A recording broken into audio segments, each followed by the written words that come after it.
안녕하세요. 저는 35살 가스 회사에서 근무를 하고 있는 여자예요.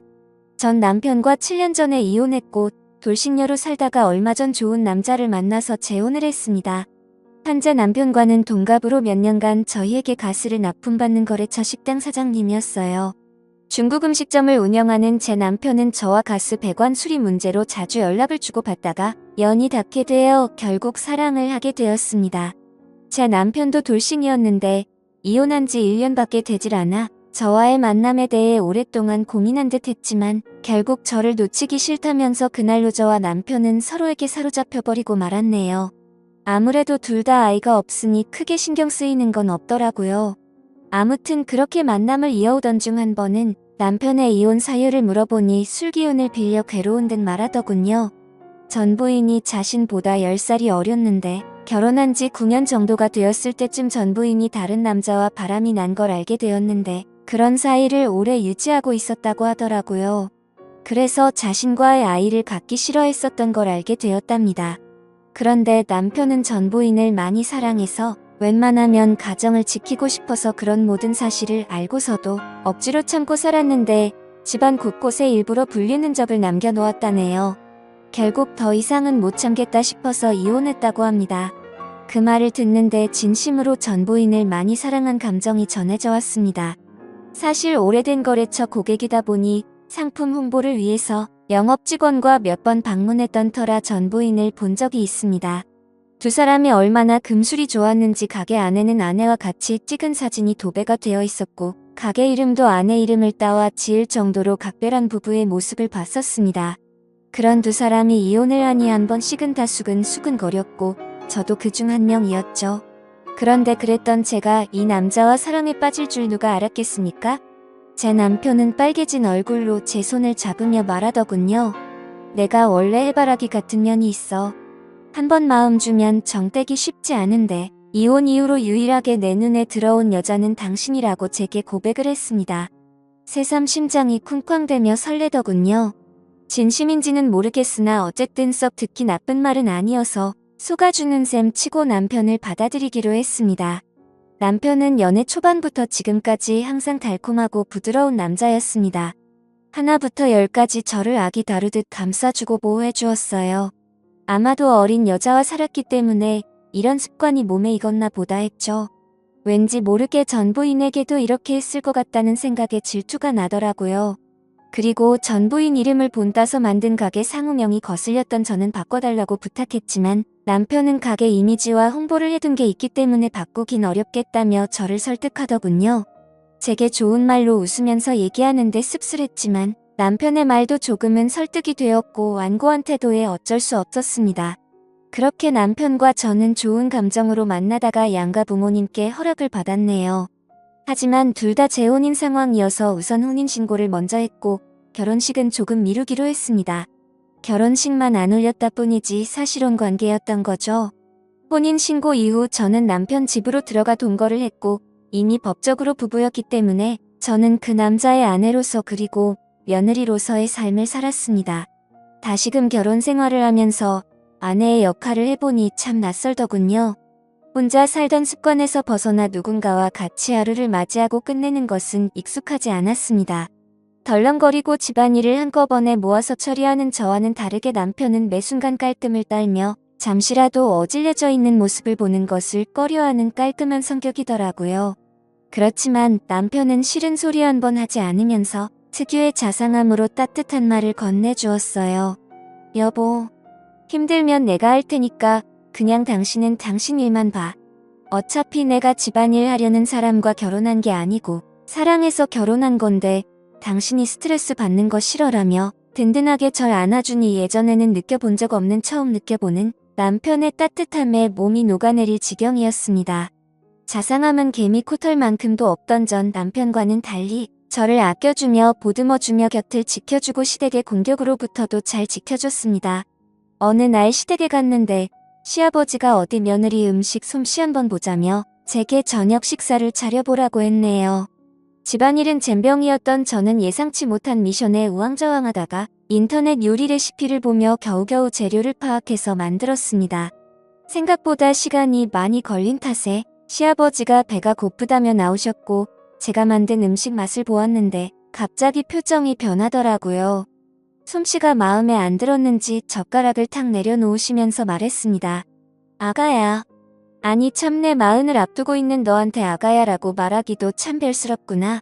나이를 먹었으면 음식 정도는 할 줄 알아야지. 음식을 업으로 삼는 사람 집안에 시집와서 남편한테 요리도 부려먹을 작정이냐고 말하더라고요. 옛날 아가는 어린 나이였으니 가르치면 된다라고 생각했는데 라고 중얼거렸습니다. 그러자 옆에서 시어머니가 시아버지에게 눈치를 주었지만 시아버지는 아랑곳 않고 제 면전에 대고 계속 나이 얘기로 제 상처를 후벼파면서 상처가 되는 말들을 쏟아내시더라고요. 그걸 보다 못해 남편이 한마디 하더군요. 그만하세요, 아버지. 제 아내 앞에서 하실 말씀은 아니잖아요. 어딜 그딴 여자랑 제 아내를 비교하세요. 아버지께서 2번 다시 이런 말씀하시면 앞으로 다시는 찾아오지 않을 겁니다. 라며 통쾌한 사이다를 날려주었는데 얼마나 고맙던지요. 저런 아버지 밑에서 어떻게 우리 남편 같은 아들이 태어났는지 그야말로 놀랄 노자였습니다. 남편이 이렇게 나오니 저도 더 잘해야지 하는 마음이 커지더라고요. 전 남편과의 이혼 사유가 시댁과의 갈등이었던지라 재발 방지 차원으로 저는 긴장을 늦추지 않고 건성으로나마 그냥 아버님 성격을 내내 맞춰드렸습니다. 어색한 분위기 속에서 저녁 식사를 마친 후 어머니는 틀어져 버린 부자 사이가 마음에 쓰이셨는지 술상을 봐오셨습니다. 시아버지와 남편은 잔을 주고받으며 얘기를 나눴고 저는 시어머니와 부엌에서 과일을 먹으며 얘기를 하던 도중 깜짝 놀랐습니다. 사실은 얼마 전 맏며느리였던 아이가 우리를 찾아오지 않았겠니? 라고 말하더라고요. 다시 우리 아들이랑 합치고 싶다면서 도와달라고 무릎까지 꿇고 간절하게 말했답니다. 시아버지가 맏며느리를 싹싹하고 애교가 많아서 많이 예뻐했었다고 말하시더군요. 그러면서 시어머니는 바람난 며느리 난 그렇게 용서가 안 되는데 니네 시아버지는 전혀 아랑치 않고 사람은 누구나 실수할 수 있는 법이라며 달래기 바쁘더라고 라고 시어머니께서 귀띔을 해주시는데 어쩐지 식사 내내 저와 그 여자를 비교를 했던 거구나 싶었네요. 황당하고 불쾌해서 귀가 더러워지는 기분이었습니다. 바람은 실수고 음식 솜씨는 실수라고 봐주시기 어려웠던 건지 벼랑간 바람난 며느리 뭐 예쁘다고 비교질해대나 싶었는데 이미 전 며느리의 수작질이 깔려 있었던 겁니다. 밤이 깊어가자 시부모님은 자고 가라고 제안하셨습니다만 저는 시아버지가 거북했죠. 그래서 저는 남편과 함께 집에 가겠다며 단칼에 거절했습니다. 저는 취한 남편을 대신해서 운전대를 잡았고 시부모님께 인사를 드린 후 차를 출발시키고 한참 주행하고 있는데 갑자기 남편이 속이 울렁거린다며 차를 잠시 세워보라고 하더군요. 남편은 내리자마자 속을 비워냈고 목이 마르다며 등을 두드리고 있던 제게 건너편 편의점에서 물 좀 사다 달라고 부탁했습니다. 저는 알겠다고 잠깐만 기다려보라고 말하고 편의점으로 가기 위해 파란불에 건널목을 건너던 찰나 브레이크를 밟는 소리와 동시에 그 자리에서 쓰러지고 말았습니다. 하필 신호를 지키지 않았던 차에 교통사고를 당하고 말았던 거죠. 남편은 술이 확 깼는지 놀라서 달려왔고 쓰러진 저는 병원에 실려가 온갖 검사를 마친 후에 입원을 하게 되었습니다. 의사 선생님께서는 다행히 심각한 건 아니지만 인대 쪽에 문제가 생겨 당분간 다리를 쓰긴 어렵다고 말하더군요. 답답해도 나중에 고생하지 않으려면 몇 달간만 잘 참으라고 했습니다. 그렇게 친정시댁 식구들은 제가 교통사고를 당했다는 소리에 한달음에 달려오셨고 남편은 다 본인 탓이라며 그때 아내한테 물 심부름만 시키지 않았으면 교통사고 나지 않았을 거라고 울면서 자책했습니다. 저는 오히려 그런 남편을 위로하며 나 괜찮다고 너무 걱정하지 말라고 얘기해 주었네요. 시아버지는 그 와중에서도 혀를 끌끌 차시며 시댁에서 자고 가라는 말을 안 들어서 벌받은 거라고 하시는데 대꾸할 힘도 없었던 저는 몸 아픈 것도 서러운 판국에 그마저도 꼭 참아내야만 했습니다. 남편은 그 후로 병원에서 먹고 자고 하며 전보다 몇 배로 제게 신경을 써주며 잘해줬습니다. 다리가 불편해서 밥도 제대로 못 챙겨 먹을까봐 손수 떠먹여주고 난 후에야 가게를 나갔고 하나부터 10까지 다 챙겨주더라고요. 남편이 허구한 날 시켜주고 재워주고 먹여주니 정말로 아기가 된 느낌이었습니다. 저는 보험 때문에 5인실에 입원했는데 주위 사람들이 하나같이 신랑 너무 잘 만났다며 부러움을 샀어요. 일도 안 가고 남편과 깨소금을 풍기며 같이 있으니 오히려 더 행복한 나날이었습니다. 그러던 찰나 어느 날 남편이 퇴근을 하고 찾아와서 무거운 얼굴로 저를 바라보았습니다. 여보, 나 사실은 요새 가게 매출이 많이 떨어져서 지방에 계신 스승님을 좀 찾아뵈어야 할 것 같아. 가서 신메뉴 개발 조언도 좀 얻고 여러 가지 방안도 연구할 겸 한 일주일 동안은 다녀와야 할 것 같은데 어떡하지?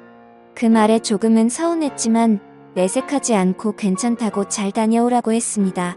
어느 정도 다리도 많이 나았고 못발 쓰면 거동도 할 만하다고 애써 웃어 보였어요. 남편은 제가 맘에 쓰였는지 떠나간 일주일 동안 저를 돌봐줄 친정엄마에게 용돈을 챙겨드렸고 의사와 간호사 선생님께도 잘 좀 봐달라는 얘기를 남겨 일주일 동안 출장을 가게 되었습니다. 매일 같이 붙어있던 남편이 있다가 없으니까 허전하더라고요.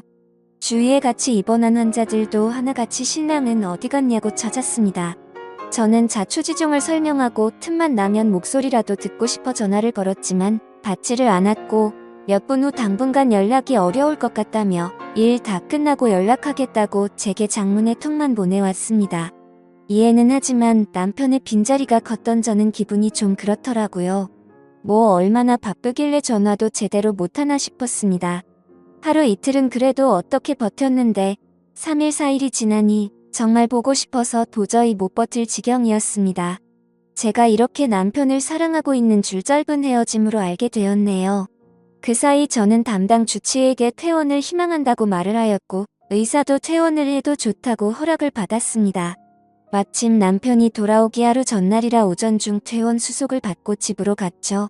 그런데 뭔가 이상한 기운이 감돌았습니다. 거실에는 너저분하게 쌓여져 있는 병들이랑 캔, 그리고 치워놓지 않은 마른 안주들이랑 널브러져 있었고 부엌에는 반찬통이며 김치통이며 뚜껑이 열려진 상태로 방치되어 있었습니다. 안방에는 침구류가 흩어져 있었고 화장실은 쓰레기들이 굴러다녀 하수구가 막혀서 물조차 제대로 내려가지를 않더라고요. 분명 남편의 성격상 깔끔한 상태로 집안이 잘 정리되고 있을 줄만 알았는데 이게 어찌된 영문인지 알 수가 없었습니다. 저는 저를 케어해주시던 친정엄마와 함께 역한 냄새를 참아가며 불편한 몸을 이끌고 조금씩 청소를 시작했고 한참 고생을 해서 간신히 집 상태를 되돌려 놓을 수 있었습니다. 저는 석연찮은 마음을 뒤로한 채 친정엄마를 돌려보냈고 혼자 침대에 누워 내일 올 남편을 깜짝 놀래켜주기 위해 이런저런 이벤트를 생각하고 있었는데 갑자기 새벽 2시쯤 도어락이 열리는 소리가 들리며 누군가가 들어오는 소리가 나더라고요. 잠이 들락말락했던 저는 순간 정신이 확 들었고 숨을 죽이고는 잔뜩 겁을 먹은 채 힘들게 몸을 일으켜 조용히 방문 쪽으로 다가갔습니다. 자기야, 우리 집 이렇게 깨끗하게 청소하고 공항 갔었나? 라는 여자 목소리가 들리더라고요. 문을 살짝 열고 봤더니 그 여자는 몇 년 전 제가 봤던 전 남편의 부인이었습니다. 순간적으로 너무 큰 충격을 받았고 도대체 왜 제 남편이 전 부인과 함께 우리 집으로 들어온 거지라는 생각과 동시에 가슴이 두근대기 시작했었죠. 즉각적으로 안 좋은 예감이 들었습니다. 전 부인이 뺀질나게 시댁에 드나들더니 기어코 우리 남편을 유혹을 했나 싶어 숨이 막히는 기분이었습니다. 남편은 뭔가 꺼림직했는지 주위를 둘러보는 듯 하다가 이내 방을 향해서 오더라고요. 저는 순간적으로 저도 모르게 장롱 속으로 일단 급하게 몸을 숨겼습니다. 이내 안방 불이 켜졌고 그토록 그리웠던 남편이 제 눈앞에 들어오더라고요. 그런데 표정이 너무 어두워져 있었고 제가 알던 남편이 맞는지 의심스러웠습니다. 이내 방을 둘러보더니 촉이 왔는지 어딘가로 전화를 걸더군요. 여보세요. 김미나 환자 보호자 되는 사람인데 혹시 김미나 씨 퇴원했나요? 라고 묻는데 심장이 쿵쾅쿵쾅 떨렸습니다. 남편의 어두운 표정을 보고 있으니 뭔가 제가 죄를 짓고 숨어 있는 건가 싶고 두렵더라고요. 남편은 전화를 끊으며 앞에 있는 전 부인한테 말했습니다. 큰일 났어. 아무래도 우리 집사람 퇴원한 것 같아. 집안 청소 싹 하고 집에 없는 걸 보니 친정에 간 것 같은데 너 이제 돌아가. 그리고 내 뜻대로 일주일 동안 이별 여행 다녀왔으니까 완전히 우린 끝난 거야. 알겠지? 라며 전 부인의 어깨를 부여잡더라고요. 순간 판단력이 흐려지며 머리가 새하얗게 멍해졌습니다. 이별 여행. 이게 무슨 말인가요? 이별 여행이라니요. 다들 생각하듯이 남편은 일주일 동안 지방에 있는 스승님께 간다는 말은 거짓말이었습니다. 사실은 전 부인하고 일주일 동안 이별 여행을 갔다가 왔던 거였죠. 그것도 교통사고 나서 병원에 입원하고 있던 저를 내팽겨두고 말입니다. 그 말을 듣는데 배신감에 눈물이 나고 손이 부들부들 떨리더군요. 믿었던 남편의 배신에 치가 떨렸습니다. 남편의 전 부인, 아니죠. 남편의 상간녀는 남편에게 안기며 말하더군요. 오늘 하루만 더 자기랑 같이 있었으면 했는데 도움을 안 주네. 어쨌든 고마워 자기야. 내 부탁 들어줘서. 자기한테 미련이 남아서 예전 시댁에도 찾아가고 그랬는데 이걸로 만족할게. 그래도 마지막으로 보냈던 밤들을 영원히 잊지도 못할 거야 라며 혼자서 무슨 비련의 여주인공이 된 것 마냥 남편의 곁을 울면서 스쳐 지나가더군요. 남편은 전 부인을 밖으로 내보내고 한숨을 내쉰 후에야 제게 전화를 걸었습니다. 그래서 저는 장롱에서 천천히 나갔죠. 그러자 남편은 엄청나게 당황해하면서 말하더라고요. 여보, 언제부터 거기 있었어? 당신이 왜 거기 있는 거야? 라고 심하게 말을 더듬는데 저는 제 휴대폰을 남편에게 확 집어던지고는 울고 불며 난리를 쳤습니다. 야, 이 분리수거도 안 되는 쓰레기야. 어떻게 네가 교통사고까지 당한 날 내팽겨치고 전 부인이랑 여행을 다녀올 수 있어? 네가 짐승이지 사람이야. 어떻게 네가 나한테 그럴 수가 있어 라며 숨을 헐떡거리며 울었습니다. 그러자 남편은 가슴 아픈 얼굴로 허울 좋게 저를 위로하며 달래더니 꼭 안아주면서 말하더군요. 미안해. 다 내 잘못이야. 사실 헤어진 전 부인이 당신이랑 만난 지 얼마 안 돼서 계속 나랑 재결합하자고 했었어. 내가 안 통하니까 우리 부모님한테도 찾아갔더라고. 그런데 내가 당신하고 결혼 약속까지 다 했는데 이제 와서 어떻게 배신을 해. 전 부인한테 한참 동안 여러 번 알아듣게 설명했는데 끝끝내 이별 여행 다녀오면 날 놓아주겠다고 하더라고. 그래서 어쩔 수 없이 다녀온 거야. 내가 당신을 사랑하니까 정말로 그 여자랑 다 끝내려고 이별 여행 간 거라고 말했습니다. 이별 여행을 다녀온 것도 다 저희 부부 사이를 위해서라고 합리화시키는데 대꾸할 가치도 없는 멍멍이 소리에 허탈함과 실망감까지 도저히 어떻게 할 수가 없겠더라고요. 어이가 없던 저는 물었습니다. 그럼 집안 꼬라지는 왜 이렇게 어질러 놓은 건데? 설마 나 입원하고 있는 사이 그 여자랑 우리 신혼집에 들어와서 산 거야? 남편은 우물쭈물하다가 한참 고민을 하다가 말하더군요. 원래 전 부인이랑 6년간 살았던 곳인데 여기 집 구할 때 전 부인 친정에서 돈을 보태줬어. 전 부인 귀책 사유로 이혼하게 되면서 나한테 다 넘겼었는데 바람난 남자와 헤어지고 갈 곳이 없다며 찾아왔더라고. 그래서 당신이 입원하고 있는 사이 이 집에서 잠시 있게 해준 거야. 그냥 나도 모르게 좀 불쌍하더라고. 그래서 저는 지금 그걸 말이라고 하냐고 따져 물었습니다. 옛날에 그 여자 집에서 돈 좀 보태줬다는 걸 빌미로 나랑 신혼생활을 하고 있는 이 집에 그 여자를 들여놓다니 말이 된다고 생각해. 그리고 그것만으로도 용서가 안 되는데 이별 여행까지 갔다니 말이 되냐고. 내가 만약 교통사고 안 났으면 어쩌려고 그랬냐? 이런 걸 보고 하늘이 도왔다고 하는 건가? 난 이들 절대로 용서 못해. 가만두지 않을 거야 라고 말했죠. 제가 속이 좁은 건지 모르겠지만 이딴 짓을 벌인 남편을 도저히 이해할 수가 없고 용서할 수가 없었습니다. 이별 여행 어디서 그럴듯한 말로 불륜지를 포장하는지 그따위 건 개나 주라 그래요. 그들에게 로맨틱했던 일주일의 시간을 아무것도 모르고 남편을 그리워하며 보냈던 걸 생각하니 더욱 울분이 치솟았습니다.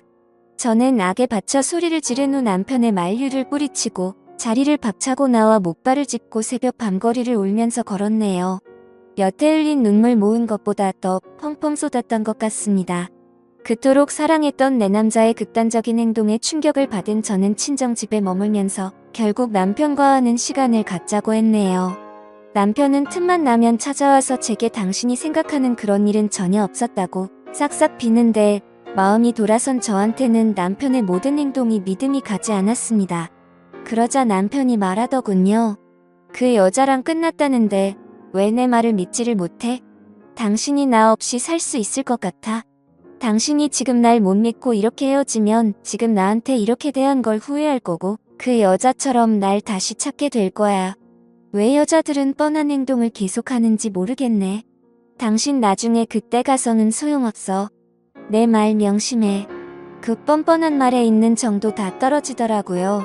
저는 결국 이혼을 감행했고 무턱대고 혼인신고를 빨리 한 탓에 빨간 줄만 하나 더 생겨버렸습니다. 남편이 그 이후로 어떻게 살고 있는지는 모르겠네요. 남편이 운영하던 중국집은 주인이 바뀌어 다른 사람이 운영하고 있었습니다. 여전히 예전 부인 이름을 딴 상호만 보면 그날의 충격이 떠올라 심장이 뛰고 기분이 나빠지네요. 어쨌든 저는 짧은 결혼 생활을 끝내고 싱글로서 삶을 살아가는데 역시 싱글의 삶이 제게는 제격이었습니다. 제 인생의 결혼은 2번 다시 없으리라 장담할 수 있어요. 대신 자유로운 연애는 실컷 하고 살게요. 이제는 결혼보다는 연애가 좋은 것 같습니다. 제 사연을 읽어주셔서 감사합니다.